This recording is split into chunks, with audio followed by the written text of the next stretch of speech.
Yes, sir. Is the water going to be clean enough to drink? The wastewater? David, can you answer that? Or? So this is going to be the same water quality as your creek water almost, and the purpose of this treatment, say, you, Please, let's listen to his so answer. you need to treat further, right? The surface water, if you want to drink it. So the purpose of this treatment is to, so that the treated water, the wastewater, cannot further degrade the water quality of the existing water. That's the whole purpose of this treatment process. Thank you. Can I ask one more question? Yes, sir. I play golf at a lot of golf courses that use recycled water to water, and they all have signs everywhere. Don't drink the water, not potable. Why would they have those signs if wastewater is drinkable?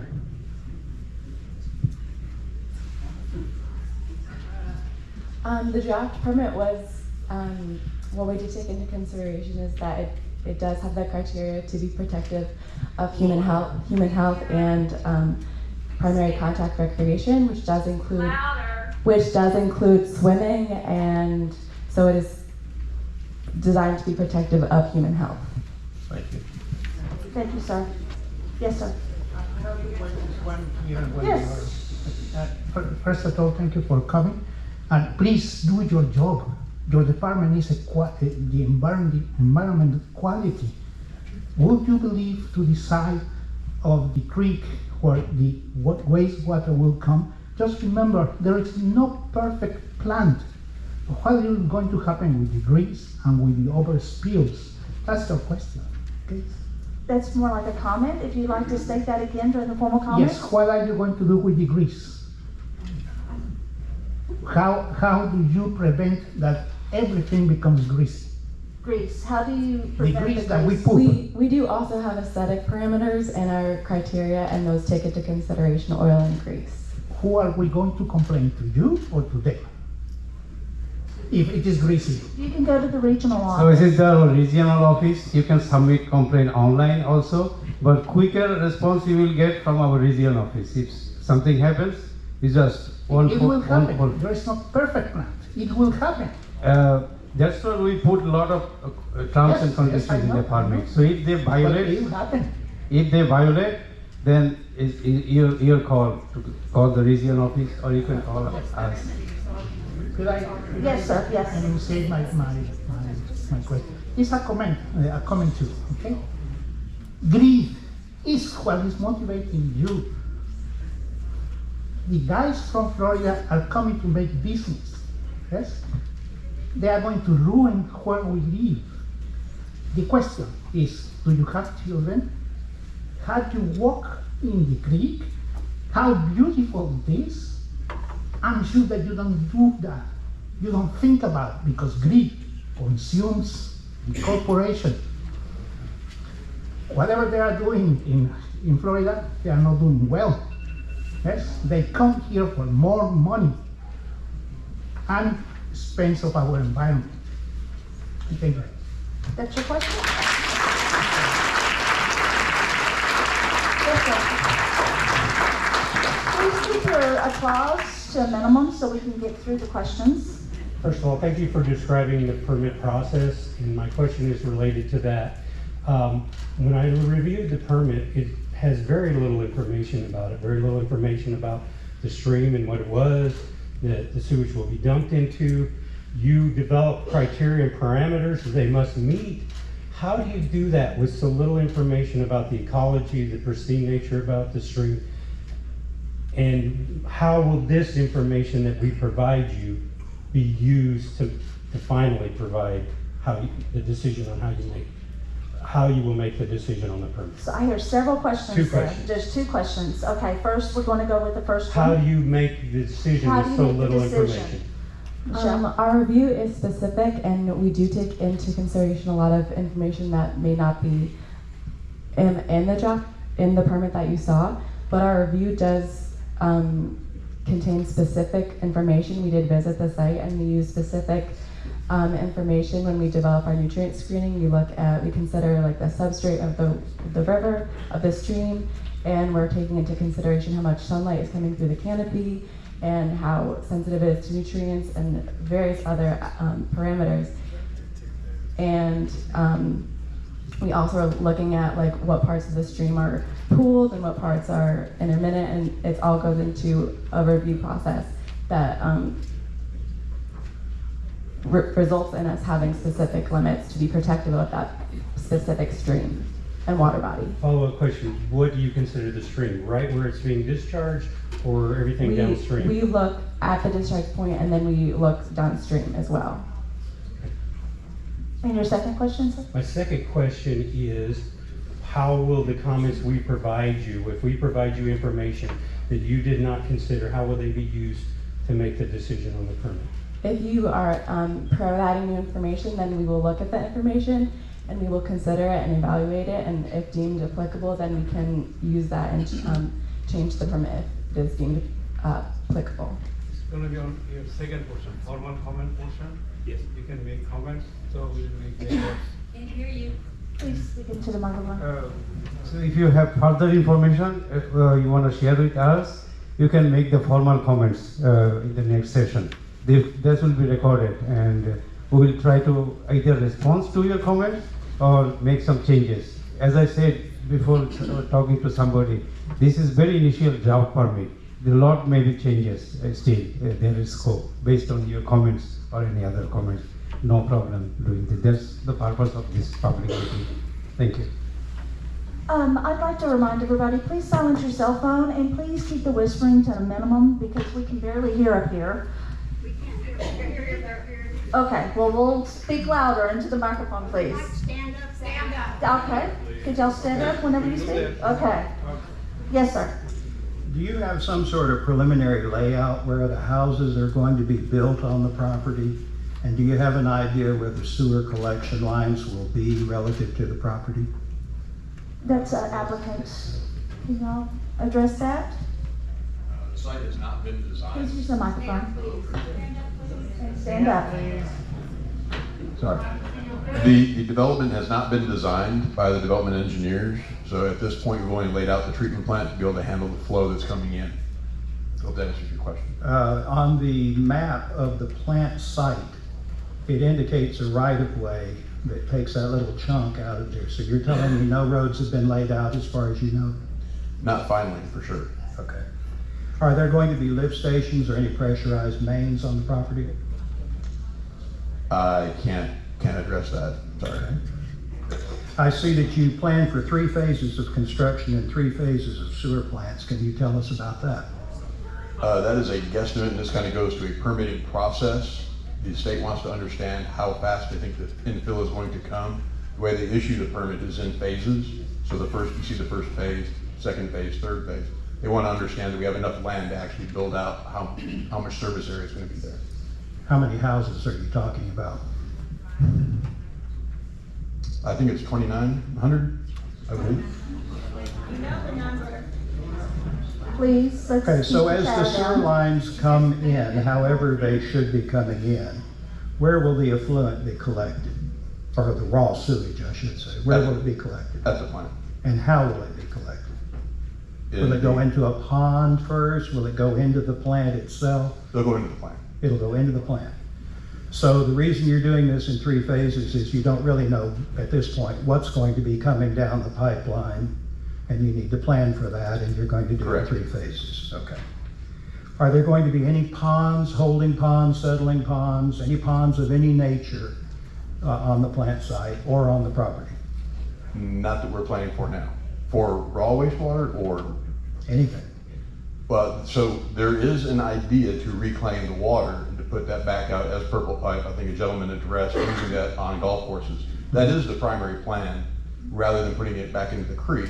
It's an expensive, it's a good resource. We want to reuse that. There are plans to do that. We haven't located any of that anywhere on the site yet because they haven't finished the design of the subdivision itself. So would that preclude discharge? Seasonally, absolutely. Sir, can we allow other people to ask questions too? And then you When can I'm come up? through.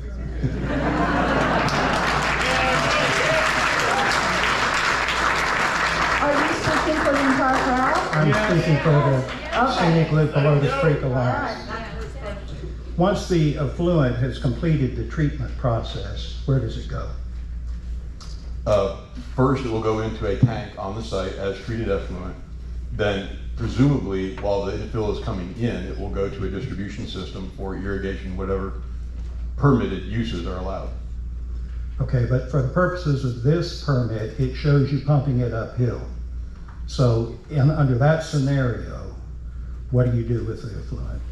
It goes to the discharge point into the upper region, the lower And it's held in some kind of a tank until you put it up there?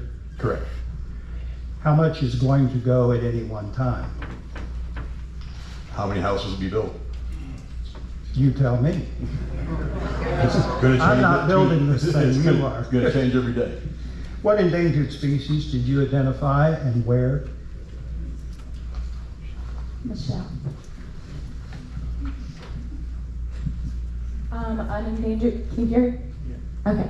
An endangered species review was part of my, part of the review, and that consists of looking at our database and seeing what aquatic and aquatic dependent species are within. We look at the county and then the water bodies, and while there are endangered species within Bexar County, this is not identified as being a priority watershed of concern. You do know that there's a cave preserve with endangered karst invertebrates in it along the bank of the creek. Yes, but this is not identified as being a watershed of priority of concern, but those aquatic species were. Well, these are not aquatic species. Could you repeat the? These are karst invertebrates that live in a cave on the creek. Those are considered aquatic dependent species. So those are included in the review. Any other endangered species? Did you walk the creek? I did walk the creek. You did walk the creek. Where did you walk the creek? We walked from the outfall, where the outfall was, and we walked probably like 2 miles downstream from that. 2 miles. Did you leave the Quajolote property at any time? I think so. You would have been on private property. Please, We were in the stream bed. let's maintain We order were in in the here. stream Do bed. you remember crossing through a metal water trap at any point in time? A metal water trap? Yes, a metal water trap. I don't recall. Then you didn't leave the Quajolote property. Sir, you have a very long line behind you. Could we let some other people speak up? Yeah, in a And then minute. you can come back. Now, these plants that you're talking about putting in, do they have a fairly standard output in terms of BOD and TSS and what have you? Is it just a standard process that the plant does, or does the operator determine to what degree the water is cleaned? The way the permit is written, there are a set of criteria for what can actually be discharged. And operators always meet that, and that, as a matter of fact, they want to be well below that, generally speaking. Okay. Would you consider those limits safe for the contributing zone and the proximity of this project to the recharge zone? Personally, yes. Okay. Are you familiar with the user services agreement between Lennar and Saws? In passing, Are you familiar with the fact that they are supposed to use enhanced treatment methods in this plant, according to that agreement? I can't say that I recall that now. I'll take it on faith that that's in there. You may. So has anyone from your team walked anything beyond the boundaries of the Quajolote Ranch? Other than public right-of-way, looking at dams, et cetera, downstream, nope. So Not that you I do know about the dams downstream, I do, but they weren't included in the permit. correct.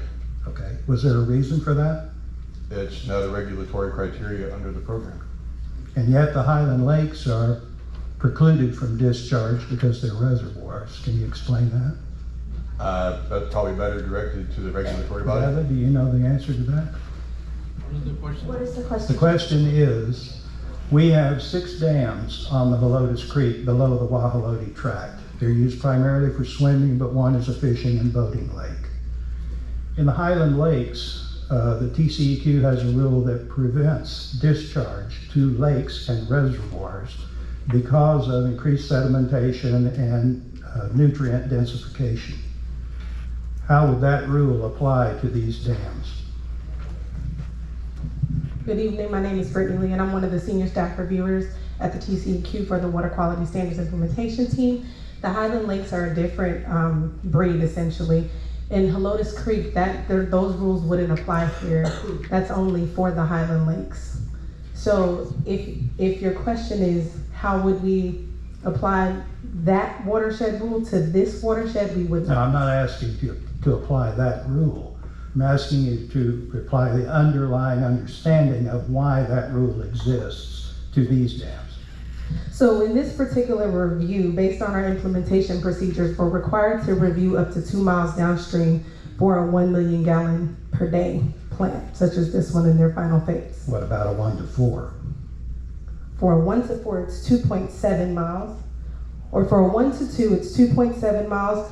For a 2 to 3.5, it's 2.9 miles. For 3.5 to 5 miles, it's 3.2. Is this not a 1 to 4 permit? So this is a 1 MGD permit. We've only evaluated up to 1 million gallons per day. So what was considered is one of those ponds was considered in this particular review. The other 4. One of which ponds? One of the ponds that you're speaking of, I'm assuming, but the dam ponds are not a part of this review, or the pond, or whatever portion of the creek that you're speaking of, it wasn't a part of this review. It's too far downstream. If it's within 2.7 miles, it's not. If it's within 2 miles, so 2.7.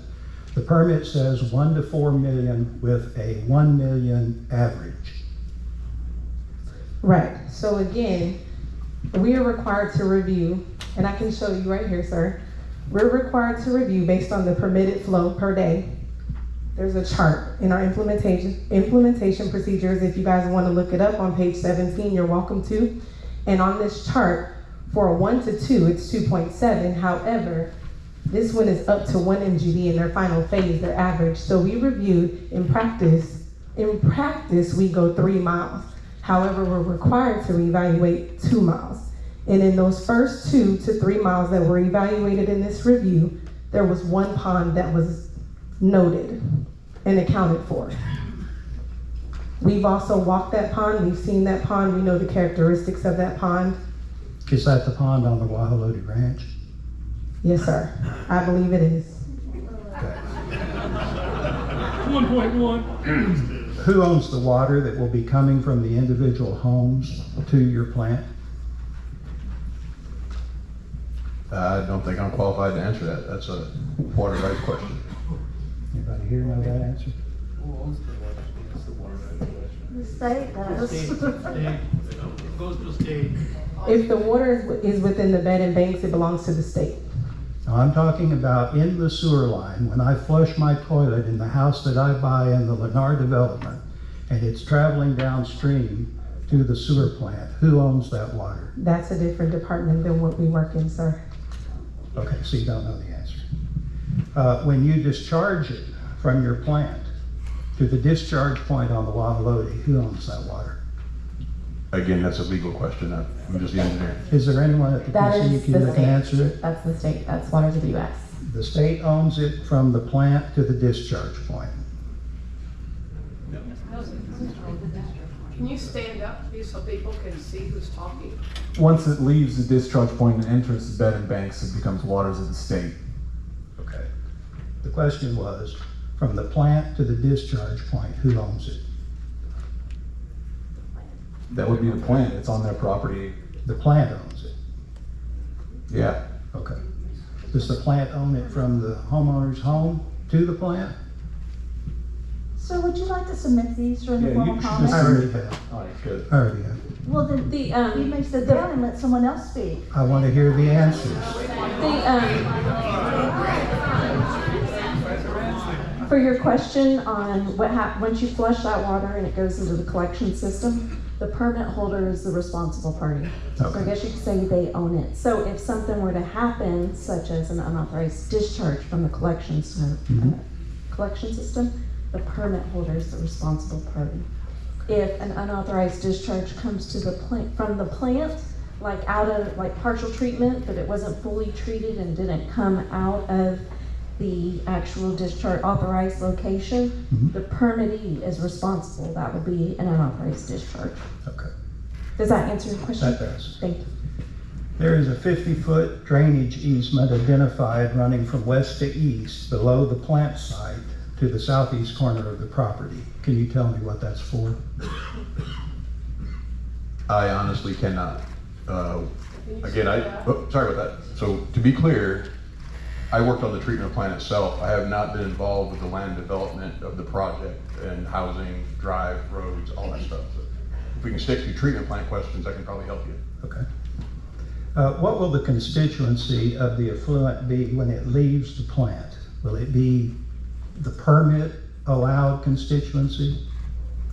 Meaning the makeup of the BOD, the TSS, all the... Again, it'll vary every day, but it will certainly, the permit limits are limits, they're upper bounds, so it will certainly be below that. So when it leaves the plant, it will be below that limit.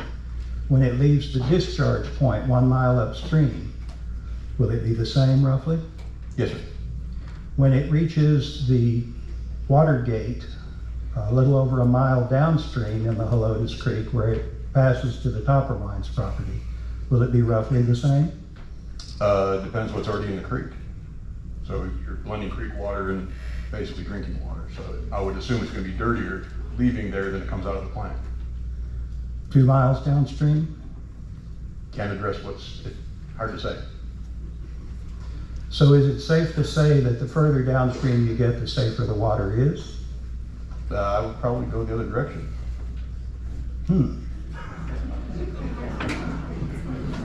So is the stuff that makes it all the way to the recharge zone less safe than the stuff coming out at the discharge point? Depends how many other contaminants are coming down that creek. Other contaminants meaning what? Fertilizers, probably the biggest thing. Other things that are in the street getting washed into the creek. But I'm just talking about your effluent right now. Yeah, the waters tend to mix up, they don't stay separated. Well, not as it is right now, it's a dry creek bed. I bet today it's not a dry creek bed. No, but 90% of the time it's a dry creek bed. So given that it's a dry creek bed, assuming it's a dry creek bed, sure. Could you re-answer that question? If the only water that ever got into that creek, it would be dirtier at the end of the creek than when we put it in.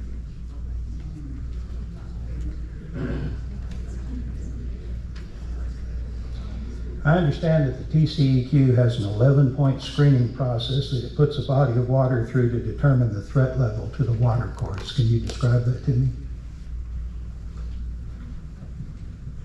Can you repeat the question? I understand that you have an 11-step screening tool that you put a body of water through to determine the threat level to the water course. Can you stand up? Are you referring to our total phosphorus screening, or are you referring to our anti-degradation process? Probably both. Okay, so the total phosphorus screening is located in our implementation procedures as well. And yes, this was put through a total phosphorus screening and determined that a limit was necessary. For anti-degradation, anti-degradation considers all streams within the discharge route that were evaluated for this permit. So in saying that, the things that would have been considered in this particular permit would be the Helotes Creek, upstream the pond and downstream the pond. And then after that, there are no other water bodies that we would have evaluated. So with it being intermittent with pools, we would have done a tier 1 anti-degradation review. And based on that is where you would, I'm assuming is what you're referring to, where you would get your results for this permit. And that determines the treatment level for the permit?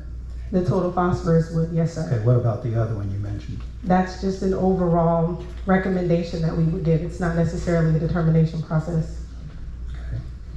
Are you familiar with the WASP system? Vaguely, but that's not in our area.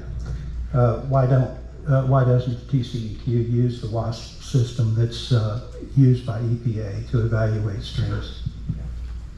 So the WASP system modeling is actually a little more accurate and applicable to larger water bodies like lakes, estuaries, maybe large tidal streams. This is a very small intermittent pools creek setting. So we actually use Qualtex, which is the other sort of rivers and streams main EPA modeling program. Are you familiar with the Southwest Research Institute study conducted in 2019 and 2020 that did a complete computer modeling of the Helotes Creek watershed? Yes, thanks to several comments, I'm aware of it, and I looked it up, and I believe they have a final report coming out this year at some point. The final report came out in October of 2020. Oh, but online it said final report coming to I think you're Antonio referring to the San Antonio report. Okay. The outcome of that report, which was done by a group of scientists at Southwest Research, determined that any type of wastewater added to the Helotes Creek would degrade the water, recharging the aquifer. Why do you think your assessment varies so dramatically with Southwest Research? So again, I haven't had a chance to fully consume this report and look at it. That is something that, again, if it's in the comments, we're going to look into and analyze. So we have to do your work for you. My modeling work did look at the effluent limits for the surface water, which is what we are charged with making sure it maintains its aquatic life and human health criteria. And for that, yes, I did model it using the Qualtex program and determine the BOD, ammonia, nitrogen, dissolved oxygen, effluent limits. Talk to me about degradation of water quality. What does that mean to you? Really? So we have an anti-degradation review in our implementation procedures. As I referenced earlier, degradation of water quality would be anything that lowers the quality of the water body, essentially. So our charge is to basically protect and maintain the aquatic life uses and the recreational uses of that stream at the current moment. So your recommended limits, which evidently do not take into account the SAWS user agreement's enhanced treatment requirement, meet recreational use? Yes, sir.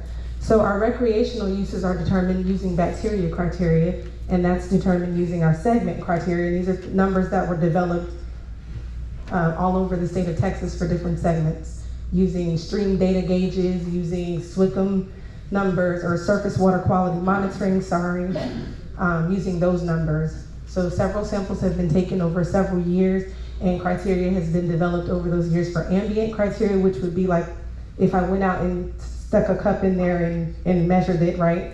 And then over time, what that number looks like. So you're confident that that comports with what's actually going on in the swimming pools in Gray Forest? I'm not sure about the swimming pools in Gray Forest, and I can't speak to that. I can only speak to what was reviewed for this particular permit. Thank you all. Thank you, sir.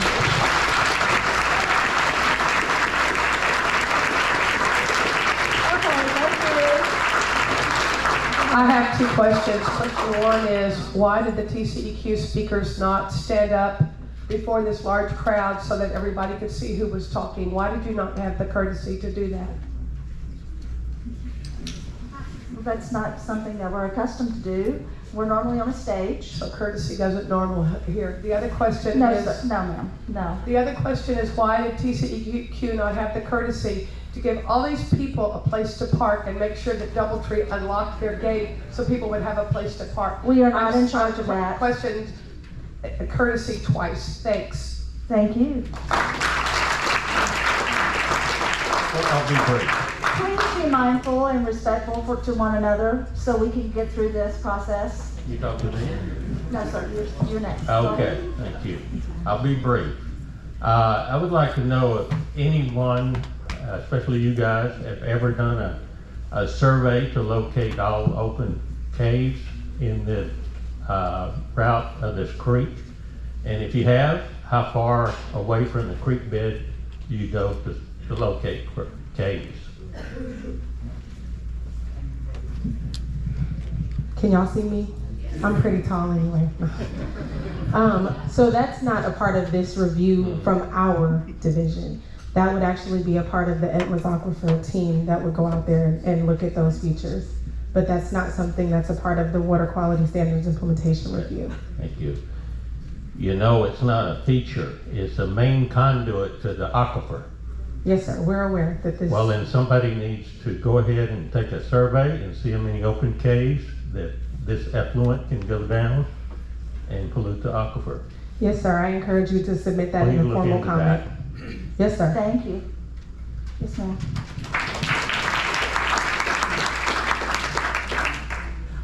Do you have the meeting agenda in front of you? No, ma'am, I do not. Oh, well, let me give you one, because I have some questions about it. Can we ask the respondees to talk out, there's people out in the hallway, they can't hardly hear you. Okay, please? A little louder. I've just given the meeting agenda to the facilitator. And my question is, as I'm reading down this very generic meeting agenda, it says something about the TCEQ, which I believe is the Texas Commission on Environmental Quality. Yes, ma'am. Which I believe consists of what, 3 commissioners appointed by Governor Abbott, is that correct? Yes, ma'am. I was surprised not to see a header on here. It's like this is sort of a phantom organization that doesn't identify who is actually running things. So I think it would be nice if at some point you identified who the commissioners are. Noted. Okay. It also says, after the introductions, that the elected officials would be identified. Would that be like county commissioners or? No, ma'am. Who would that be? The legislative officials, like Philip Cortez is just the legislative officials that would be Okay, identified. who are the state reps and the state senators for the locus and quo, where the wastewater plants go? Who are the elected officials for the state of Texas there? I do not know that. I guess they're not here because nobody got introduced. So that would be kind of weird. I just don't understand why you even mention them. Is that just in case they show up so you can identify them? That's correct, yes. Great, okay, now I understand. And then my other question is, down low, under formal comments, it talks about an executive director. Okay. Could you identify that person by name? Who's the executive director that's going to be fielding all these comments? It's the program, it's the they're working for the executive director. Who is the executive What is her director? name?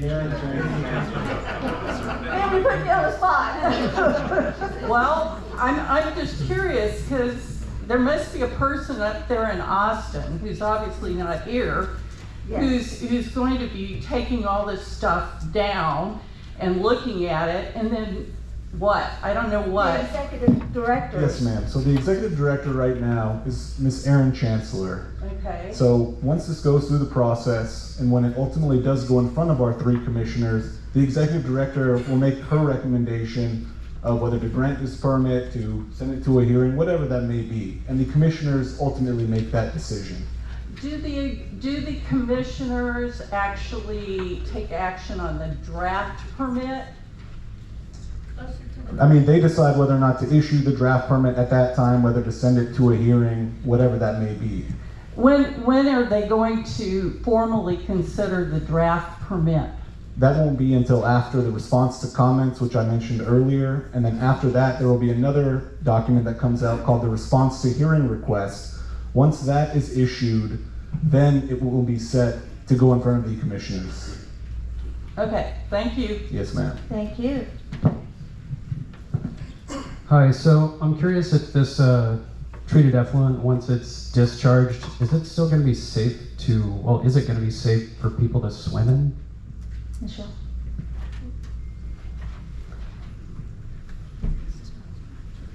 Yes, it is designed to be protective of aquatic life uses, including contact recreation, which includes swimming. Okay, so I heard there mentioned there are a number of swimming holes that are around there, so those will still be safe for people to swim in? Is that what you're saying? Yes. Except for when it fails. Okay. All right. Thank you. Yes, sir. Hi, I'm not as well informed as some of these folks that were here before me. I'm so thankful that they were. Thank you, sir, for being so well read. And I just heard of this kind of late in the game. Sir, the attorney, sir, as I understand the process, and correct me if I'm wrong, but so did you hear anything today that kind of said, hey, oh, you know what, we need to hold the presses and let's stop this decision because you have some new important information that has to be acted upon? At this point, no. I mean, we're still early in this public meeting itself. Really, when we go through the formal period after this, which will be recorded, and we go back and get that completely transcribed, and I work my way through answering every single question that's brought up, you know, that's really when we look at, okay, someone submitted this study, let's take a full thorough look at it and consider it and whatnot. But, I mean, as of right now, no. And sir, I assume you submitted those questions. I hope you did, because they were very, very well expressed, so thank you again.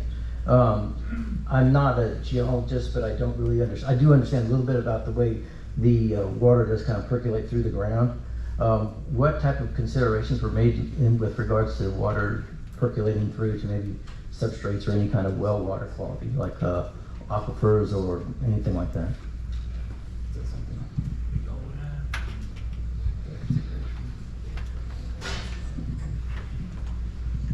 So hi again.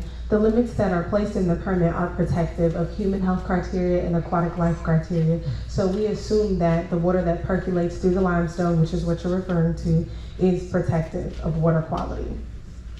So is there like a geological report that you have or some study, or is it just like you assumed, or how do we know that it actually was like you have they're putting their seal on it saying, hey, I'm the geologist that looked at this, and I can tell you that there's no issues there with wells or well quality?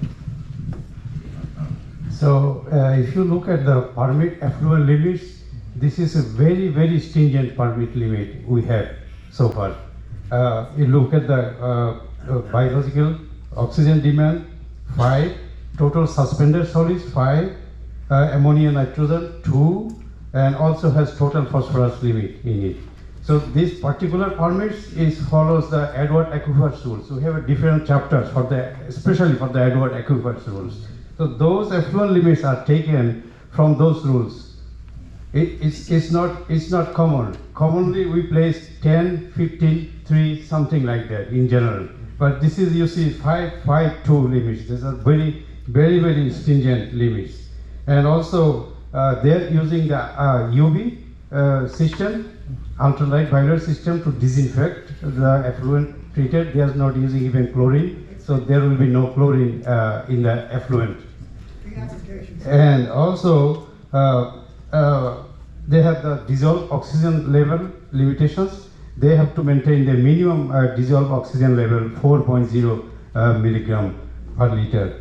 They have in the interim 1 and 2 phases where the flow is little low. For interim 1 is 0.20 million gallons per day. For interim 2 is 0.40 million gallons per day. So during those phases, they need to monitor the effluent once per week, every effluent that I described before. Once they move forward with the 1 MGD, 1 million gallons per day plan, they need to monitor the effluents twice per week, 2 days per week. And they need to take composite samples. Means within 24 hours, they have to collect 3 samples and make them average. They are required to report us back on a monthly basis. So if we see something, it's a different program within TCEQ. If they are violating something, we see something continuously for 3 consecutive or something times, then they will be getting under violations, enforcement actions, those kind of stuff. Okay. Another question, and you may have said it in what you just told me, but what about medical waste and things like that, as far as how is that? Okay, so the EPA or TCEQ still researching on that. Those are not included so far in any rules, regulations. So those are not considered so far. is called emerging contaminants. Those are still under research, and we are still waiting on EPA to come out. As you know, EPA gave us the authority to issue the permit, so we are looking at those stuff still. There is no rules so far. There was nothing found in like the Bastrop area when there was a issue with medical waste from the water? So, as I said, we don't know yet. They are still doing the research. EPA has the region offices throughout the United States. We have one in Dallas. So they are doing some research with the collaboration with TCEQ. Once that results comes out, hopefully there will be some rules, regulations to control those emerging contaminants. But no, so far we don't have anything to consider. As part of your process for approval or saying no or yes or no, is there any kind of a consideration to the person who's going to put this water treatment facility, any kind of looking at his or her previous, what have they done in the past, other projects? Like, have you been cited or violated any other states' recommendations, or is that part of your process? Yes, it is. We run a compliance history for every permittee. If they have done anything in the past 5 years, we have that record. But since it's a new facility, for the facility itself, there is no record. No, not the facility. I'm talking about. Yeah, we do. There's a compliance. No, I'm not speaking about the facility up the street here. I'm talking about the developer, the actual person's history. Yes, we do run a compliance history by the name of the applicant who is applying for the permit. We do. Yeah. So is it the same? Is there like any continuity? Can you just change your LLC, or how do you know whether or not you're dealing with the same type of individual, or what? What kind of? Is it just like, oh, the name's different? So okay, so it's not hard to change the name on a business. So how do you know whether or not this person is a good business person that's doing the right thing by all these people here? They're going to drink this water and be affected by it. Okay, there's maybe a question for Bobby. Name changes or something they do. Yeah, I mean, the applicant here is Municipal Operations LLC. We haven't gotten an application from them before. Let's say they were some bad actor. But that's not what I asked. I asked, what about this person's question is, my question was different what you're about to say, because what I'm asking you is this the only business entity that you're looking at? It's just this one application on this one form that you looked at? Or is there other people behind the same paper that you're looking at? In other words, is this another company? And is it relevant? And was that other company cited for anything? Is that relevant? This permit is for Municipal Operations LLC, and that's it. So no, we don't look at anything that you're talking about as far as looking into who else is behind it and whatnot. That's who the permit is issued to, and that's who's going to be responsible for maintaining and operating the plant. So the LLC, and I'm not an attorney, I'm pretty ignorant to all that sort of stuff. So if I have an LLC and it's just me and I create an LLC, and let's say I run that LLC, fine, great. If I'm that same person with a new LLC, am I not still the same person? But is it? Are you talking about creating multiple LLCs? I mean, we're getting these like hypotheticals. I just want to know, has this gentleman here had any other problems in the past? It's, well, no, on this piece of paper it says no, because this is the only time I've ever, looked at it under this name. So I'm wondering, what's the history of this individual? Could you submit that question in your comments, in the formal comments? I guess I could. And then. Okay, all right. Well, that's it. Thank you, guys. Thank you. Thank you. Right, thank you. My question is about the inherent nature of this being a man-made system, and the fact that there are failures in any system that a man can create, not to mention that there are limits that may be exceeded, right? And also taking into consideration, because of the humility of the mankind that we are, we don't know all of the living organisms that may be in and around the creek that we don't know about. And so, in light of all of those things, how is it determined if there's a failure in the system? Is it a combination of self-regulatory things? And if there's you do an audit of the systems, how often, frequently is that? And what are the repercussions if there is a failure in the system? The regions answer that? Is it monetary, and is there some sort of like a fund that they have to preemptively contribute to for the possibility of this inevitable failure that could happen. So your number one question is what's in place for failure in case there's a failure in the system? My question is, who is the auditor? How can you explain how the regulation and the auditing of the intact system is? Who identifies the failure? And is it audited? I don't, there's so many questions in there, I know.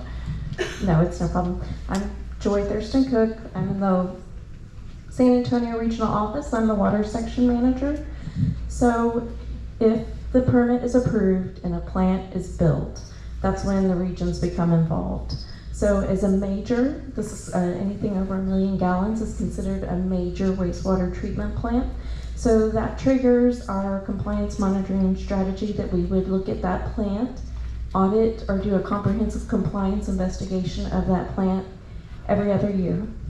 So every other year, we would go do a complete comprehensive compliance investigation. Now, if there's complaints or concerns about what's happening at the plant, such as odors or the stream looks different or something like that, we don't have to wait that year every other year. Y'all call us and tell us and we'll go check it out. Aside from that, the plant actually does DMR reporting. They do reporting for the samples that they were talking about that they collect weekly, and then once they become a major, by that third phase, they do twice a week. That reporting is sent, they send it to their lab, and then the lab sends those results to the TCEQ and in Austin, and they monitor that. So they can have violations coming from their self-monitoring, or they can have us go out there if something's going on. And then, as I said, even if it's in phase 1, because it is considered a major, we'll still be out there every other year once the plant startup has started. Yeah. I don't know about the financial assurance kind of thing you were talking about. Insurance, yeah. And the repercussions, so if there is a failure, then what? So we have an enforcement initiation criteria. So it depends on the significance of the violation. So we can go out there and they can have, a paperwork violation that they, transcribe the numbers wrong or something like that. And we can say that's not a significant violation. So we cite it and give them time to correct it, tell us how they're gonna make sure they don't make that mistake again. But then there's other violations that are significant that trigger automatic enforcement. So it just depends on the type of violation they get. I see. Okay. And are the results of the tests that are done every other year on a scheduled basis, is that automatically public such that it's published somewhere or available online? Yes. Yes. So on our website, we have the WCC. Do you know what WCC stands for? George, do you know? It's our electronic records. Those should be online. If you can't get them, you can do a public records request, or you can call the region and say, I'd like this information, and we'll get it to you.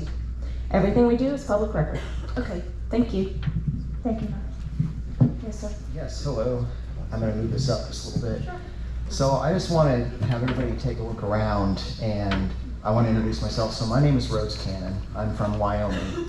I came to the greatest state in the United States of America, and it's Texas. And I am so proud to live here. So let's give them a applause for everybody.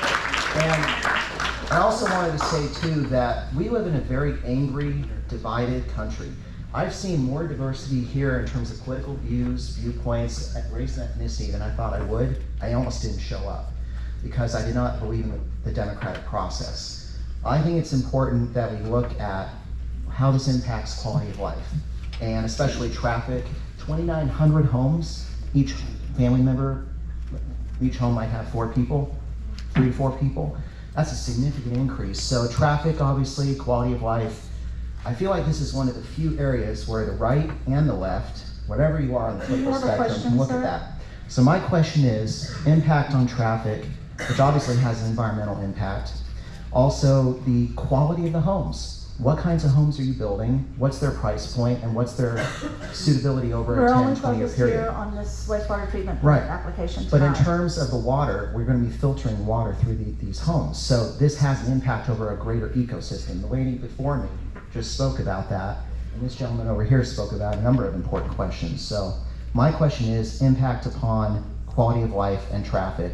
Obviously, you're going to have water because you need people. You can't have one without the other. So The traffic is out of our jurisdiction. Yeah, the Right. And state then- legislature hasn't given the TCEQ authority to regulate or consider traffic. Yeah. Well, I do think, though, that we need to be aware there is a economic component to this question as much as an environmental one. So that's really the battle we're having right now.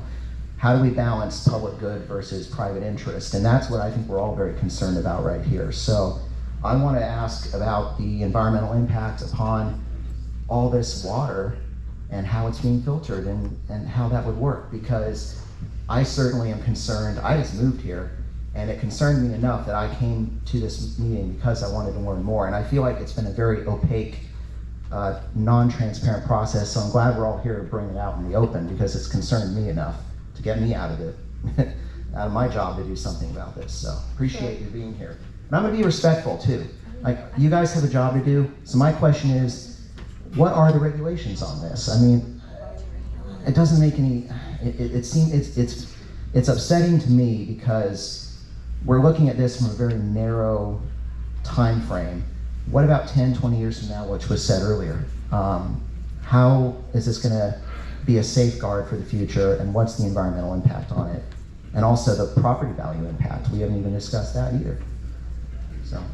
Would you like to bring that back up during the formal comments? Absolutely. So that's, I'm gonna keep brief, that's it, thank you. Thank you, And sir. Appreciate your help.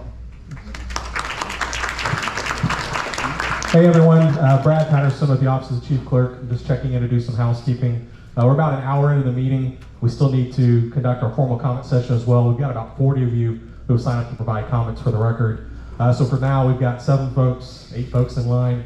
We'll take questions from these 8 folks, take a break, then we'll come back and start the formal comment session. Thank you. Yes, sir. Thanks everybody for being here. Question for the treatment operators or potential operators. So this may or may not cross into your area, but why are on-site aerobic septic systems not good enough for this site, like all the other subdivisions around there?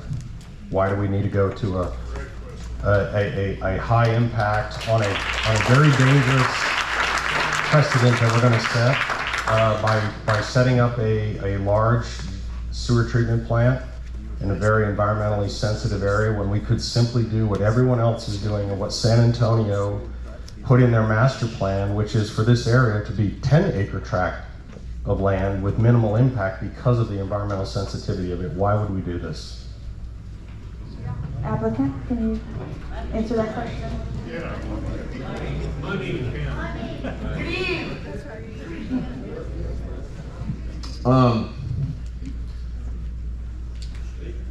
Trying to put this in context. I grew up installing. My dad had a septic system business, and we did a lot of good business. What we are doing is so many orders of magnitude more protective of human health and life and the aquifer than putting in septic systems. The alternative of putting in a septic system, if you're concerned about the aquifer, that's an issue.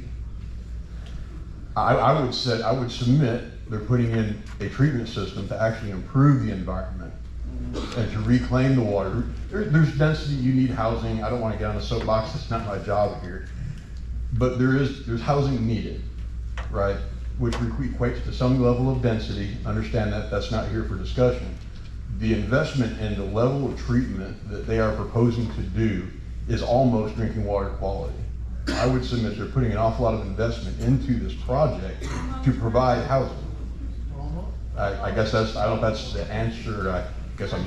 Yeah, I understand from a science standpoint where you're coming from. My question is really around, if we're so concerned about water quality that we're going to go to this other level and build a plant, why are we even considering putting it down a creek that's sensitive? Why wouldn't we do the injection we talked about or whatever? And I know you mentioned that that's an option, but why is it not the option? Why are we saying, oh, the permit says we're gonna put it down the creek? You mentioned earlier, oh, we're gonna inject it in the ground or spread it in a way that's less environmentally impactful. So which is it? That's what I wanna know. So everybody pays a water bill. Water is a commodity, it's expensive. No, we don't. They're going to spend money to water. Please, let's keep it down.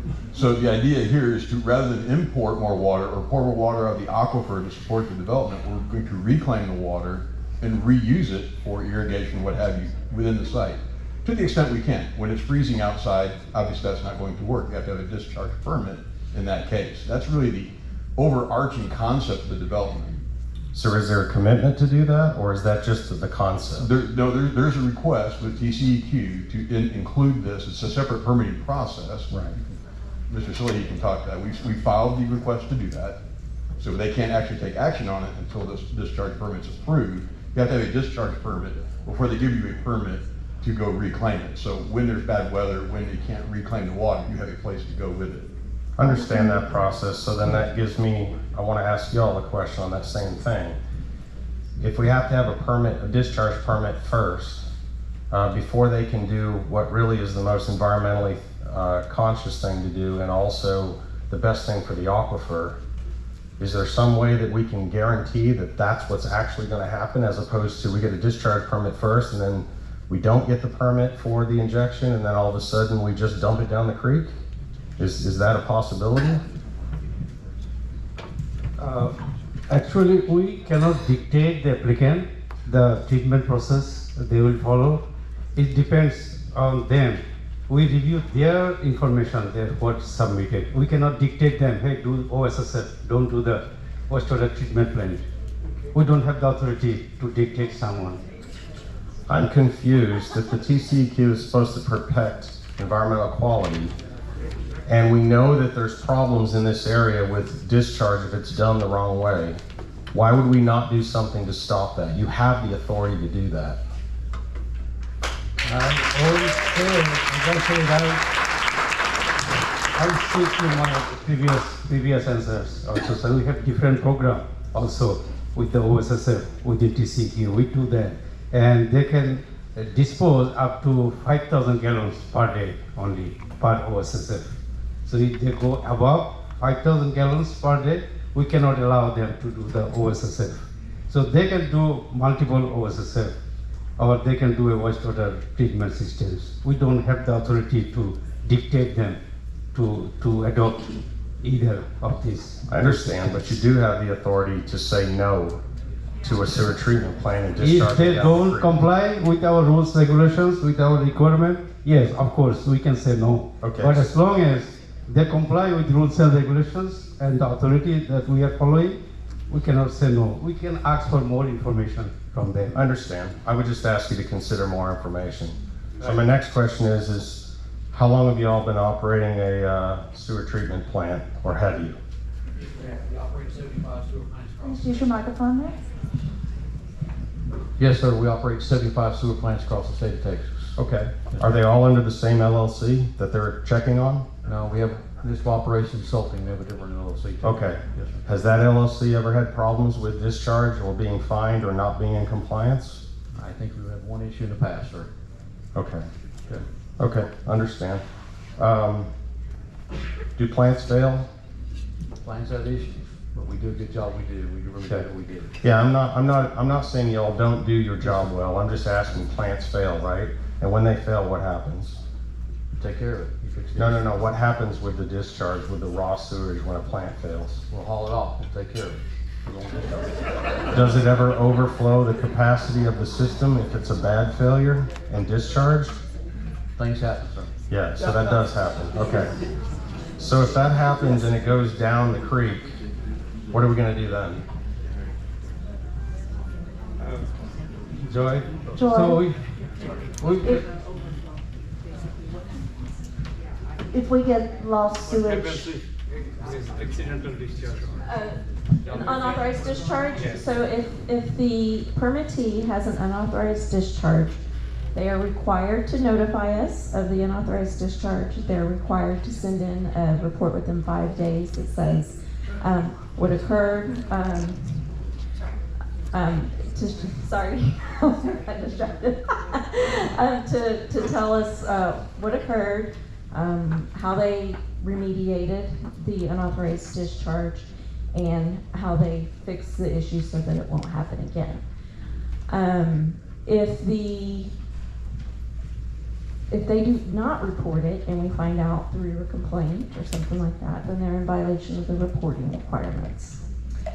If the discharge is into the creek or causes impact, such as a fish kill, that would be one of those automatic enforcements. Like I had said, it's automatic enforcement. They'll have to remediate the area and pay a penalty and fix whatever the problem was.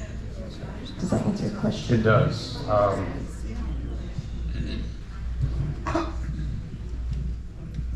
I know you said that the treatment level, and I understand from a bacterial and a total suspended solids, VOD, et cetera, standpoint, you treat it cleaner than most water you find in a puddle or in the stream or whatever. We hear about in the news every day more and more, these forever chemicals, PFOA, all of that, in everything, every consumer device. I think we all have it in our bodies at this point, and it's not going away. Do you do any treatment for that?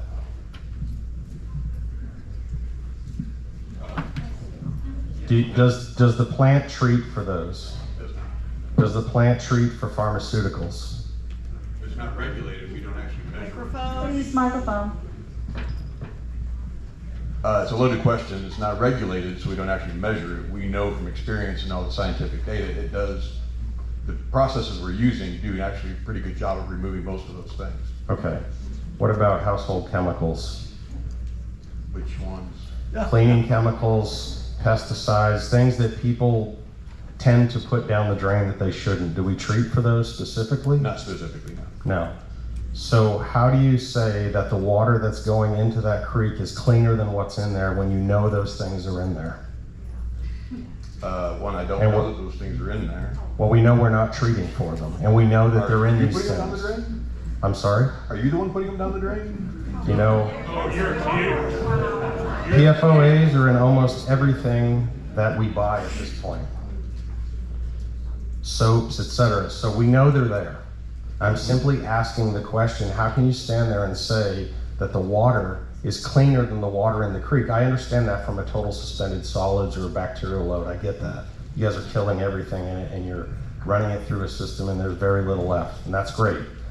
But these other residual things that are toxic, and we're over an area that recharges the aquifer almost directly, if not directly in some cases. Josie, Michelle, can you speak to any of that? How do we The contaminants? say that the water is cleaner when those things are in that water? Can anybody answer that for me?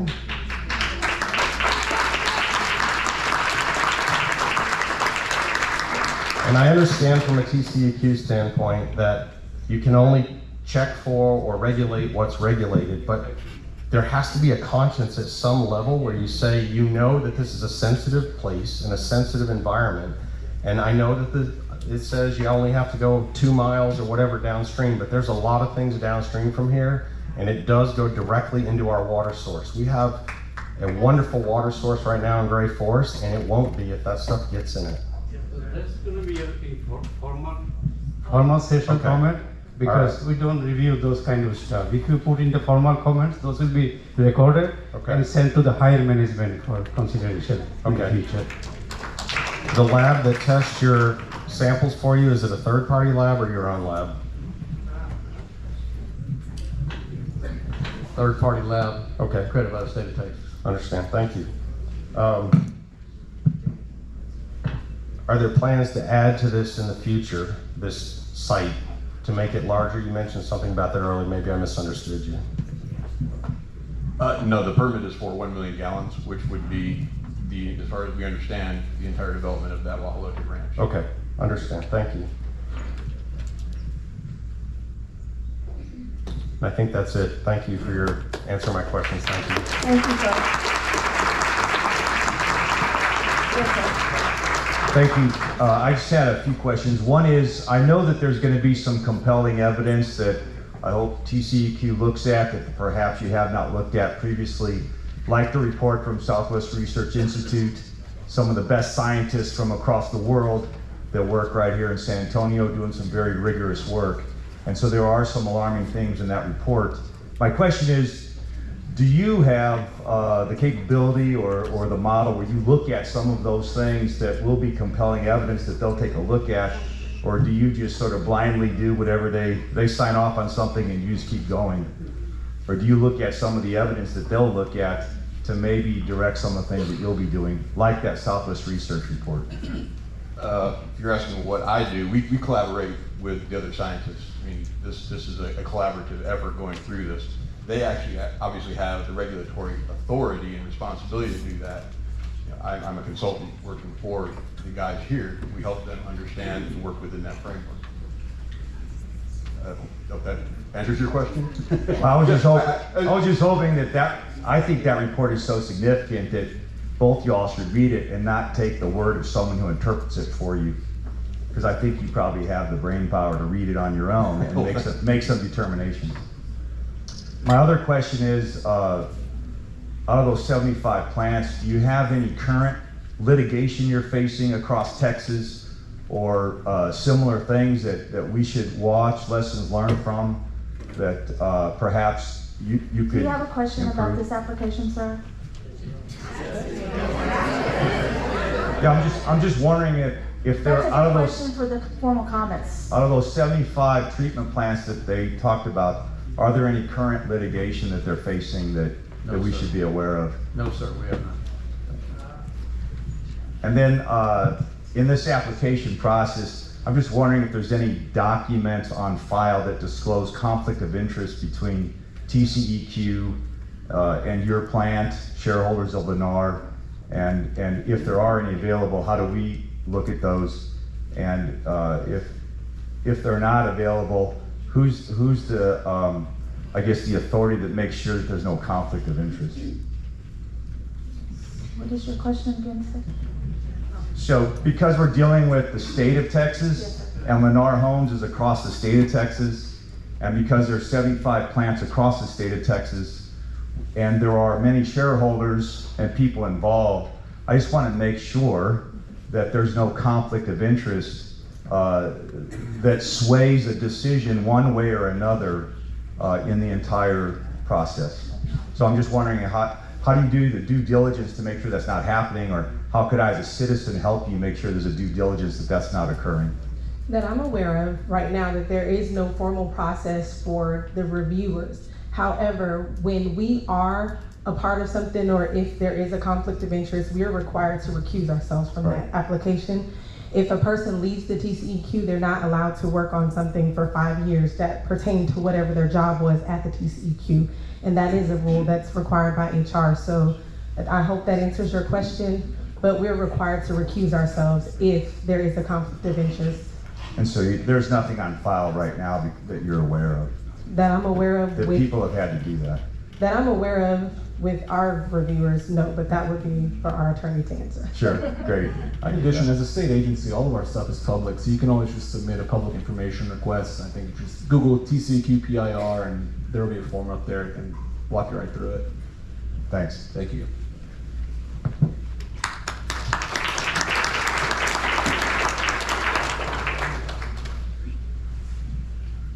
Hi, my name is Jennifer Webster, and I have several acres, and the creek runs through my property. And my parents bought it in 1964. I have it now, and we've always swam in it. My daughter swims in it. It's always been great. In the history of water waste treatment plants, say you get a permit for 1 million gallons a day. Has that ever changed? Have you ever had to increase that? Like, will it ever increase to release more than that's max? As far as, yes. Microphone. Sorry, I thought that was a dumb question. Sorry. That was a good question. I mean, it's never increased. You've never had to say, hey, we have to do more than 1 million? It's not, am I not asking the right question? No, I'm sorry, I was trying to understand your question. Can a plant increase if the owner of the plant or whomever wants to or needs to increase it, they have to go through basically the same process. Okay. It's almost like a new, well, effectively, it is a new permit. Okay.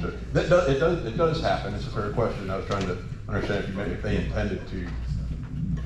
No, like 10 be years more down the paid. road, is it gonna be more than a million? No. So, ma'am, it's going to be, we call it a major amendment to the existing permit. They need to submit all the data again and hard justification. Why are you asking to increase your flow?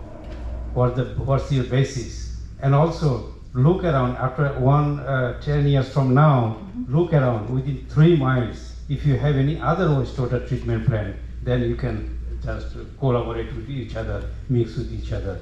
So those kind of stuff we do. Also, they need to submit bigger plans for the new treatment plants because they need to increase the capacity of this plant, right? Right now they have 1 million gallons a day capacity. If they want to increase it 2 million gallons, they need to size the double of the plant and submit the plans and specifications again at that time. And So that it's a happens whole when new. there's like a bunch of houses being built, like more growth. It's probably inevitable Sorry? that it's gonna increase if there's more growth. Yes, That's when it increases. that's what we wanna know. You Because I are, know you're not maxed out up there. I know there's gonna be more houses up there. Is there gonna be a smell in the water in the creek? I don't think so because if it is operated, it's an activated sludge process plant with an MBR system, a high technology that they are proposing to do. So basically what they are doing, they are adding oxygen to the plant. It's an activated sludge plant. So there's not a yes or no. So You can't no, tell me no, there's not. I can say no. But if they don't operate, as we put the permit terms and conditions, it may create order. There is evidence. At that time, we make sure it's not creating any foul order. That's why we put a buffer zone requirement within 150 feet of the plant. They cannot build any residential structure within 150 feet of this plant. And that's Still, your orders? if you smell something bad, then she's called her. 'Cause I don't smell anything in the creek right now, so I'm hoping I don't. So, I mean, historically, say y'all have done this before, put this water down a creek. Has the property values of the people that own the property on the creek, has that increased or decreased, or has it had any effect? Because I can't imagine selling my property and saying, yeah, that's wastewater going down there. I understand, but that's beyond our scope. We don't have authority to evaluate the property values. As part I of can't the, guarantee that my property value isn't gonna decrease That when is there's water. not part of this permit application. That's But I mean, the- there's probably, can an attorney answer that? Like, has anybody ever said, hey, my property value just decreased because there's wastewater in the It's creek? simply something we just don't have the authority to consider Okay. in issuing permits That's all right now. I need to know. This is my daughter Whitley, she swims in the creek, and I was wondering if all of y'all would look at her in her eye and say, it's very safe, and that your kids and your grandkids would be fine coming to a party at my house and drinking out of my well that is 50 yards from the creek. Each of you would come to my house and have a glass of water out of my well and swim in the creek with my daughter? I would, yes. You would? Just as long as it doesn't get in your mouth though, right? Because it's not good for consumption, it's just okay to swim in. It is designed to be protective. I've heard that, but none of y'all have said yes, you would come swim it. I would. Or drink water out of my well. I would. Okay, we'll see. How long are y'all gonna be in charge of that?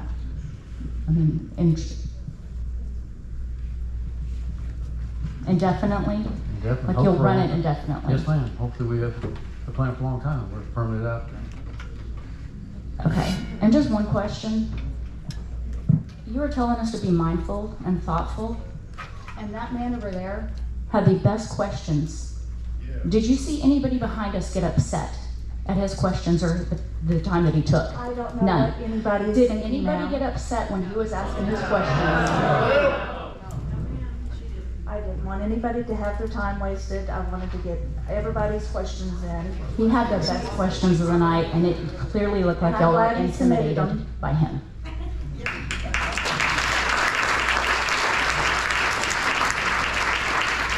It was Yes, just sir. brought up because TCEQ have a commissioner. It's Bobby Janecka, Janecka. Thank you, sir. I have a question about the plant operation. So is the water processed in like a just-in-time as needed, or will the plant be running 24/7, 365 processing water? Yes, sir. The plant will be running 365, 24 hours a day, 7 days a week. Okay, can you comment on, I know we're talking about water, but can we talk about noise and sound pollution, light pollution, those type of things in the area? There will be no noise at all. It's a rotor cloud plant. It runs closed blowers on it, so it's not noise at all. Real quiet.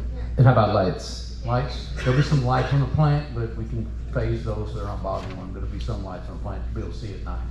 Okay, and then there's that E in the TCEQ. So does the light and sound environment come into play at all in the permitting of this when we're considering a plant? No, sir, that's out of our jurisdiction.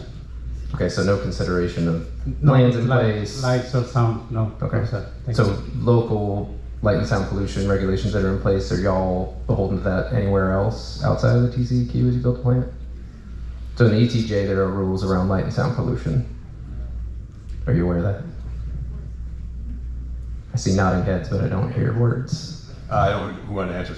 So like 75 plants, they're all in a little bit kind of different places. You have to work with the local community. Sure. That's kind of what, they will be the owners, operators. Yes, so this one that is in the ETJ of Bear County. Which has not been designed yet. We're still at the permit stage. So when we get to design, we'll work with local folks, local authorities to actually design it in accordance with local regulation. Got it, okay. To answer your question, yes. Got it, okay. Perfect. Thank you. Thank you, sir. Ms. Sam. Hi there, I have a few questions about parameter violations. At what point in time do you notify the rest of the community? So if we need to log into the website or request public information to find out what the parameters are at the treatment facility, at one point in time, if you are aware that there is a violation, do you let the rest of the community know? Sure. I'm not aware of the notification. So if there's violations at the treatment plant, the rest of the community doesn't know about it? I'm sorry. I'm not aware of the public notice requirements for permit parameter violations. Yeah, go ahead and submit that as a formal comment. But if there's an unauthorized discharge, there are, depending on the size of the discharge, there are reporting requirements to downstream well owners and to the public. And does that come from TCEQ or is that come well, from it's a mandate that the permittee issue the public notice. Okay. And so if they don't, then they can get a violation for not issuing the public notice. Okay, and so you had said they have 5 days, right, to submit the written report, yeah. And from what I understand, meanwhile, it could be 5 days of unauthorized discharge going down the creek without anybody knowing of it or acting on it. Possibly. If that happens and we find out, we will send an investigator out to see if there's any damage and then have the permittee remediate. But this is a highly recreationally used creek. I don't think it would go 5 days without someone calling me and saying something's weird, something's wrong, and then we can send someone out. Sure, but no, so my question is, how did, as a community, how do we know we're safe? You're telling us that it's safe, you can drink it, you can swim in it, but as a community, how do we know? When there is a violation that happens, how do the rest of us know? When does it stop being safe? I mean, everything we do is public record, so you could I know. Right, it's public record, but I would have to request that information and find out, oh my gosh, I just drank a bunch of E. coli tainted water and now maybe that's why I was sick. As opposed to hey, guys, they've gone, they have a violation, they're over their parameters, the rest of the community needs to be aware. Stay out of the creek. Right, and I encourage you to put that in your comment. Is there any kind of public notice, and can there be public notice for permit parameter violations? Okay, so the next question I have is the testing is done at the waste treatment site, right? There is not going to be any monitoring of creek levels or anything downstream.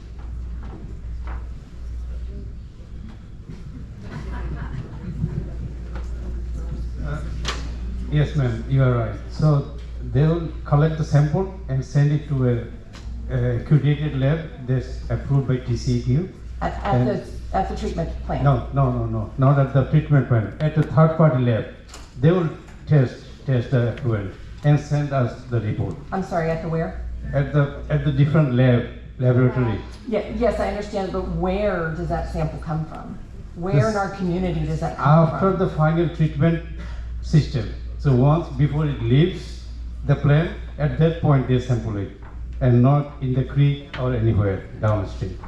Okay. So once the wastewater leaves the plant, at that point. Before it goes down the creek? Before down the creek. Okay. So the sampling is taken at the outfall from the wastewater plant. And the reason is because we would know what the effluent is when it came out of them. So for instance, if what they discharged met their permit requirements, and downstream you had inputs from, let's say, wildlife, or let's say someone dumped something in the creek, or some other kind of outside influence, fertilizers, cows, some other outside influence, we would know the difference between whatever that is and what came out of the plant. So the plant is only required to sample what they're responsible for, which is their effluent discharge at the outfall. Okay. And then my last question. It is 1 million gallons, right? That this is permitted, not 1.4 or anything. It's 1 million hard It's 1 number. million gallons a day. The average is 1 million gallons per day. Average. So we could go above. But has there been any study to see the impact of flow, right? Because in Gray Forest, man, those water crossings, those roads flood. Has there been any look at how does this impact flooding downstream? That's a lot of water. No, ma'am, because flooding is outside of the scope of this review of the permit. We're not allowed. The TCEQ is not right. I know it sounds crazy, but the TCEQ doesn't have the regulatory authority to determine about flooding. That would be FEMA that you would have to address that way. FEMA? Yes, ma'am. Like after the flooding happens?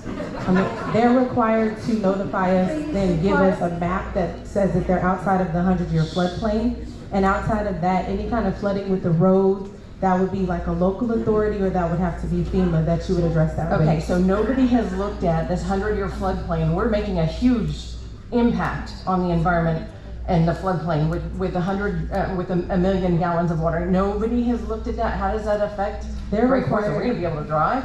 They're required to be outside of the floodplain. Now, their discharge is not, we're not allowed to say whether their discharge is gonna flood or not, like that's outside of the scope of this review. So we are required by law to review this application and ensure that the water quality is compliant with our rules and our regulations. Flooding is just outside of those regulatory requirements. Is there any process that it enters into this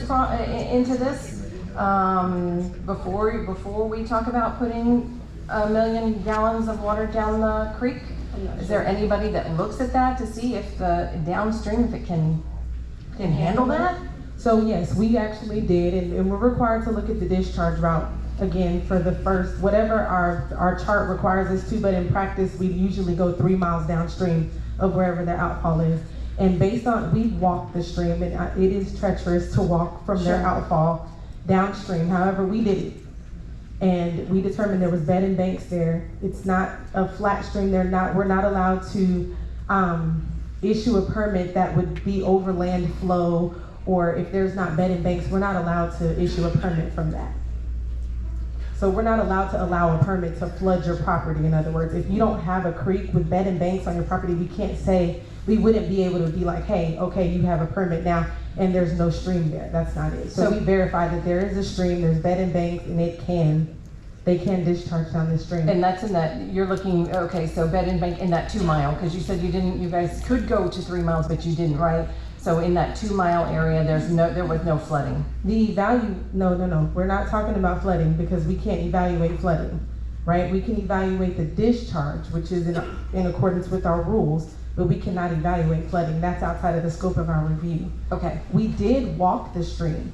Now, how far we walked, I don't think any of us had a GPS coordinate. But that's okay. My question is about flooding. If Yeah. anybody has paid attention, what is it going to do to the rest of the residents that are downstream? And we simply can't address your flooding concern. I'm sorry, but I encourage you to put it in. I encourage you to put it in your formal comment. And I guess the more you try to address it, maybe we can come to some kind of conclusion later on, but that's just something at the current moment that's outside of the scope of our review. Okay, thank you. Yes, ma'am. Thank you. Just to add a little bit, even though it's flooding is not our, it's out of our jurisdiction, just to visualize the flow. Think about, it's 1 million gallon, it sounds big, but if you think about, it's equivalent to 1.5 cubic feet per second. That's the amount of water they are discharging. So if you compare the total water, I don't have the data, but because I did not do the hydrologic analysis on this. But based on the total flow coming all over from watershed, it's very little percentage. It's going to be very little percentage, 1.5 cubic feet per second, or kind of 500 to 600 gallons per minute. That's the water. Just to visualize. It's out of our jurisdiction. We're going to take one more person, and then we're going to take a break and start our formal comments. My name is Mike Fox. I'm not going to be as eloquent as this gentleman over here, which was very prepared, did a fantastic job. Thank you. Number 2, make sure that y'all sign your forms and submit them, please. I just have a comment to make about, I lived in a neighborhood called Iron Horse Canyon, and there was a lift station, and I understand that it's a little bit different setup, but I was guaranteed by Saws that the lift station was sanitary. The southeast wind blew from what is now the Frisbee City Golf Course, whatever. It blew right over my back fence, and there's multiple people in this room that can testify to it. It stunk like hell. It was horrible. So the problem was we got with Saws and had to argue with them. They would send trucks with giant bars of soap and hang them up on the fence. They would open manhole covers in front of my house with a truck and pour like scented stuff down the manhole, trying to cover it up. So the problem, exactly, thank you. The problem is the lift station was overburdened by the amount of people that kept building houses, and the lift station wasn't designed for that. Can y'all guarantee that this will not happen the same way? That this the design of it will not be overburdened by more houses than what you anticipated building, and have the smell, etc. from it? Well, that is the design intent, and that is the design criteria, and what's required by the regs is to study all those things. Once we have a development plan for how many houses, where they're going to be, how the collection system is designed, the lift station review criteria in TCEQ's criteria accounts for all those factors. So before we can actually build it, or I would be the designer, before someone would build that or get it permitted, it would go through a similar technical TCEQ review. So that should not happen. Should not. But it did happen right behind my house. So that's what I'm asking. Can you guarantee that this is not going to happen? I can't guarantee what someone else is going to do. I'm sorry. Okay. What about a power failure? If y'all have a power failure with the particular station, how is that affected? We're talking about the treatment plant is the only thing we're talking about. The treatment plant will have a separate generator that's completely capable of running the entire plant. So if you do lose power, the plant will not. Okay, fair enough. Thank you. Thank you, sir. No more. The time is 8:40. Let's take a 5-minute break, and we'll meet back at 8:45 for our formal comment session. Thank you.